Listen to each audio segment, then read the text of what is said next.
Hello guys, in today's video I'm gonna show you how to find legal and policy settings on your account on Messenger, easy and quick.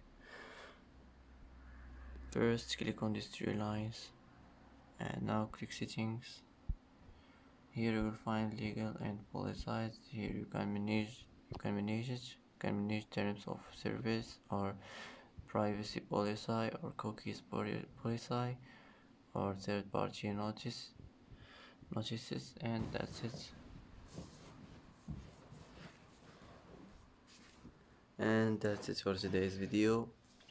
If you like this video, don't forget to like and don't forget to subscribe.